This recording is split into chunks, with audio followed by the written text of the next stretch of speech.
Hello po, no? So, yung mga guro natin,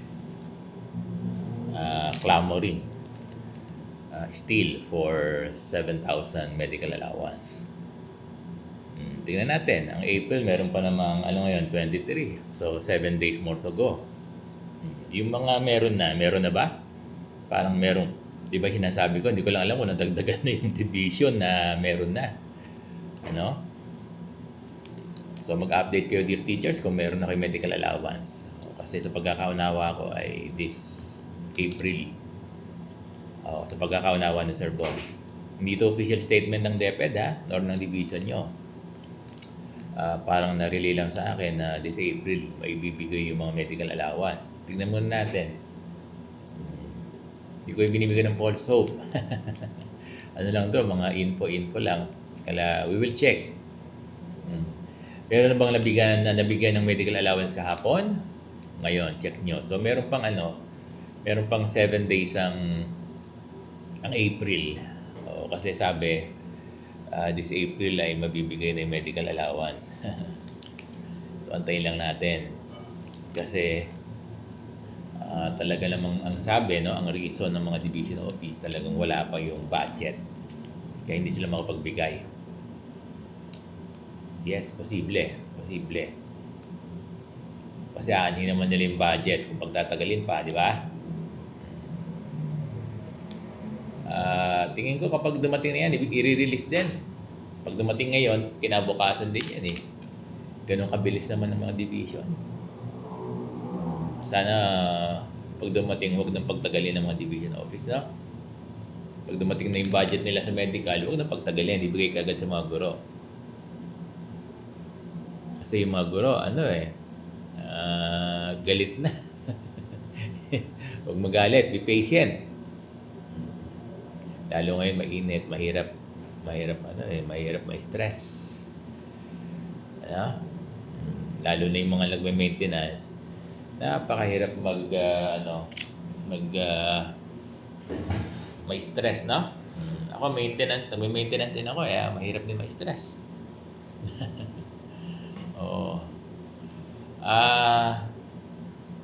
May 7 days pa naman ang April. Bakit may countdown ka, Sir Bong? Kasi yun ang info sa akin na 7 days na this April ay mada-download sa mga division. Kaya yun yung iintayin nyo, no? Yun yung iintayin. Pero yung may mga meron na, titignan ko lang kung meron dito maintenance na gamot din. Nakainom na pala ako. Diba, dear teachers, no? Huwag niyong speaking of maintenance, huwag niyong kakalimutan. Lalo ngayon, mainit. No? Dapat hindi kayo pumapalyad dyan. Mahirap. Kasi may mga alam ako, di ba? May friend ako na lagi niyang kiniklaim malakas siya. Diba? Lagi niyang kiniklaim malakas siya. Hindi niya kailangan ng maintenance. Diba? Tapos, siya. Yung aking friend, no? Naalala ko tuloy. Kasi sinasabihan ko siya mag-maintenance kasi. Kaya mahirap yun, dear teachers. Huwag kayo nanghuhula na kahit sa mga fellow principals, no?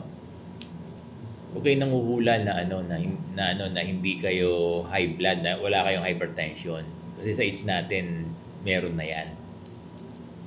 Kaya dapat magpapa-check up or napunta tuloy dito sa ito meron akong ganito, may naman yan. Omron, maganda quality na ito eh. Kaya dapat nag-check, mahirap eh. Kasi pag mataas ang hypertension, nagkakaroon ng failure sa mga organs na nakikreate ng mga sakit no? Parang naging doktor tuloy Sir Bong. Hindi, payong na lang to, payong kapatid. Payong ama. Kasi ngayon mainit. Kasi napag-usapan natin to kasi huwag nagpapa-stress. Kung hindi pa dumadating yung medical, aantayin na lang. Gaya na sinasabi ko, meron pang 7 days ang April. Balitaan naman ako ng mga guro na meron silang medical, pwede ba? na i-check lang Sir Bong o mag-post lang, mag-comment si Sir Bong na meron na kayong medical allowance, no? Magandang umaga sa inyo lahat.